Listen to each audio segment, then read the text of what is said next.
Graça e paz, meus irmãos. Que alegria estar aqui com vocês mais uma vez. Hoje eu quero falar sobre um tema que é a base da nossa fé, mas que muitas vezes é mal compreendido. Aliança. A palavra de Deus em Malaquias capítulo 2, verso 15, nos adverte: guardai-vos no vosso espírito e não sejais infiéis. Vivemos em uma geração que ama promessas, mas foge de compromissos. Uma geração que ama os resultados, mas rejeita os processos.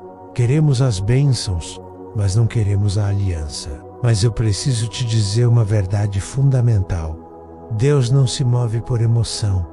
Deus se move por princípios. A Bíblia não é um livro de sentimentos, é um livro de alianças. E toda aliança bíblica, toda aliança que Deus faz, tem 3 elementos essenciais. Primeiro, uma palavra empenhada. Segundo, uma responsabilidade assumida. E terceiro, consequências reais. Quando entendemos isso, a nossa vida espiritual muda completamente de nível. Nós saímos do raso e mergulhamos nas profundezas do relacionamento com Deus. E o primeiro ponto que precisamos entender é que Deus se relaciona por aliança, não por conveniência. Se você ler a Bíblia de Gênesis a Apocalipse, você vai ver um padrão.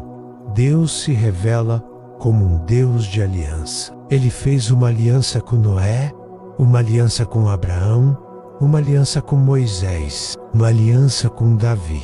E em Cristo, ele estabeleceu uma nova e eterna aliança. Em Gênesis 17, verso 7, Deus diz a Abraão: estabelecerei a minha aliança entre mim e ti.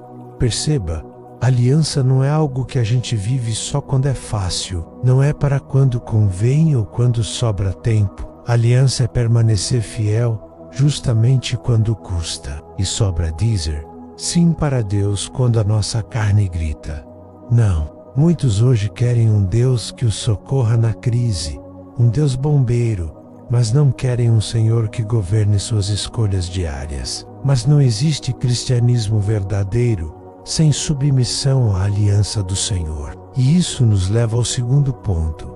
O problema, muitas vezes, não é a falta de promessa, mas a quebra de aliança. Deus nunca falhou com suas promessas. Ele é fiel para cumprir cada palavra que saiu da sua boca. Mas o homem muitas vezes falha em permanecer fiel do lado dele na aliança. O profeta Oséias disse no capítulo 4, verso 6: o meu povo é destruído porque lhe falta conhecimento. E esse conhecimento aqui não é sobre ter informação na cabeça, é sobre ter um relacionamento íntimo e fiel com Deus. Queremos colher sem plantar, queremos prosperar sem obedecer, queremos ter autoridade espiritual sem viver em submissão. Mas a aliança sempre cobra de nós coerência de vida. Não existe poder espiritual sustentável sem uma vida alinhada com a palavra. Deus não unge o nosso talento, Deus unge a nossa obediência. O terceiro ponto é que a aliança é provada na constância, não no auge. Muitos de nós somos fiéis quando estamos no culto, debaixo da atmosfera de adoração. Somos fiéis quando estamos sendo vistos, quando estamos sendo aplaudidos, quando estamos sendo honrados. Mas a verdadeira aliança se prova no secreto, se prova na rotina do dia a dia, se prova na obediência que ninguém vê, que não gera aplausos. Jesus disse em Lucas 16, verso 10: quem é fiel no pouco, também é fiel no muito. Antes de Deus te colocar em plataformas maiores, antes de te confiar coisas grandes, Ele vai observar como você se comporta no escondido, no pouco, no secreto. Não é sobre ter uma intensidade momentânea de um dia, é sobre ter uma constância espiritual todos os dias. É a fidelidade diária que constrói um legado espiritual forte. E quando a aliança é quebrada, existem consequências espirituais. Malaquias capítulo 2, verso 14, é muito claro e diz: o Senhor foi testemunha da aliança.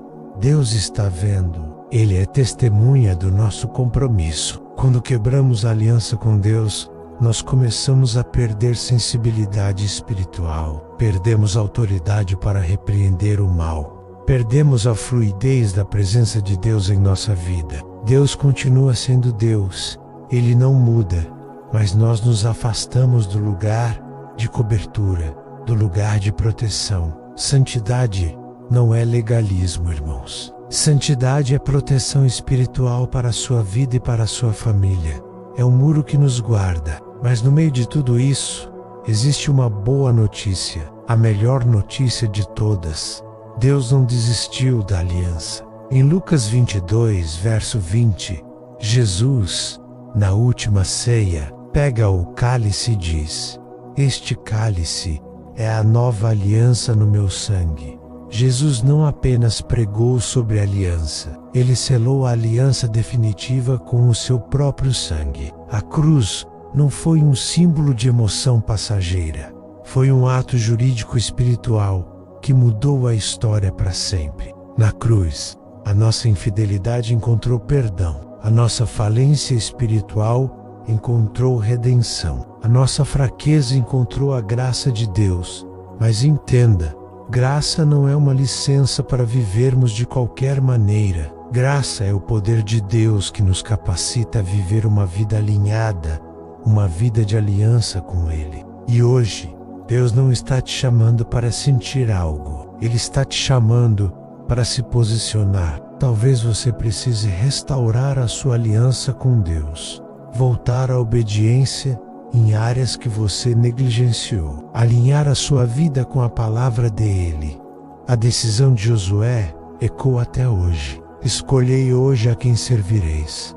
A aliança não se renova com palavras bonitas, mas com decisões práticas e diárias. Lembre-se sempre disto: onde há aliança, há presença. Onde há fidelidade, há autoridade. E onde há obediência, a manifestação da glória de Deus. Se essa palavra falou ao seu coração, eu peço que você se inscreva aqui no canal para não perder nenhum conteúdo novo. Deixe o seu like para apoiar o nosso trabalho e ajudar essa mensagem a chegar a mais pessoas que precisam ouvi-la. E ative o sininho das notificações para ser avisado sempre que um vídeo novo for ao ar. E por favor, deixe um comentário aqui embaixo. Me diga que Deus falou com você através desta mensagem. A sua participação faz toda a diferença. Muito obrigado pelo seu apoio e que Deus te abençoe poderosamente.